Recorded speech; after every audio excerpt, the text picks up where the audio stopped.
On January 29, 1951, David Lacks sat behind the wheel of his old Buick, watching the rain fall. He was parked under a towering oak tree outside Johns Hopkins Hospital with 3 of his children, 2 still in diapers, waiting for their mother, Henrietta. A few minutes earlier, she'd jumped out of the car, pulled her jacket over her head, and scurried into the hospital, past the colored bathroom, the only one she was allowed to use. In the next building, under an elegant domed copper roof, a 10.5-foot marble statue of Jesus stood, arms spread wide, holding cord over what was once the main entrance of Hopkins. No one in Henrietta's family ever saw a Hopkins doctor without visiting the Jesus statue, laying flowers at his feet, saying a prayer, and rubbing his big toe for good luck. But that day, Henrietta didn't stop. She went straight to the waiting room of the gynecology clinic, a wide-open space, empty but for rows of long, straight-backed benches that looked like church pews.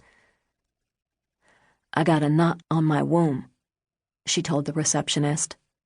"The doctor need to have a look." For more than a year, Henrietta had been telling her closest girlfriends something didn't feel right. One night after dinner, she sat on her bed with her cousins Margaret and Sadie and told them, "I got a knot inside me." "A what?" Sadie asked. "A knot," she said. "It hurts something awful.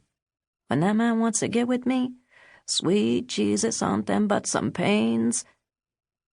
When sex first started hurting, she thought it had something to do with baby Deborah, who she'd just given birth to a few weeks earlier, or the bad blood David sometimes brought home after nights with other women, the kind doctors treated with shots of penicillin and heavy metals.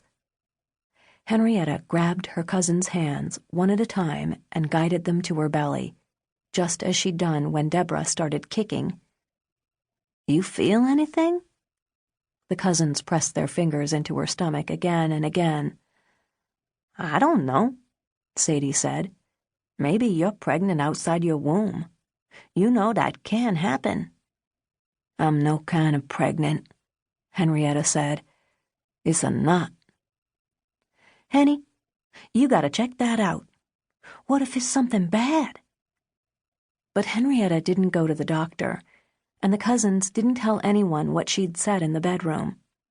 In those days, people didn't talk about things like cancer, but Sadie always figured Henrietta kept it secret because she was afraid a doctor would take her womb and make her stop having children.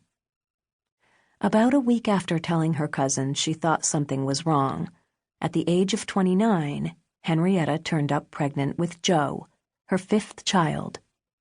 Sadie and Margaret told Henrietta that the pain probably had something to do with the baby after all, but Henrietta still said no. "It was there before the baby," she told them. "It's something else." They all stopped talking about the knot, and no one told Henrietta's husband David anything about it. Then, 4.5 months after baby Joseph was born, Henrietta went to the bathroom and found blood spotting her underwear when it wasn't her time of the month. She filled her bathtub, lowered herself into the warm water, and slowly spread her legs.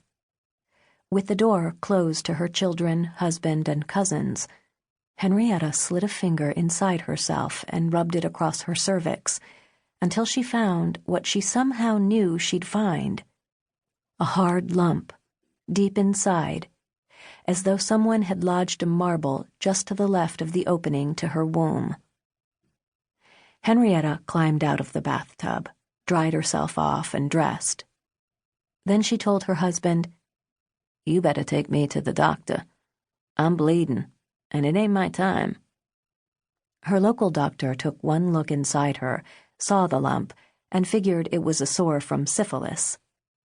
But the lump tested negative for syphilis, so he told Henrietta she'd better go to the Johns Hopkins Gynecology Clinic.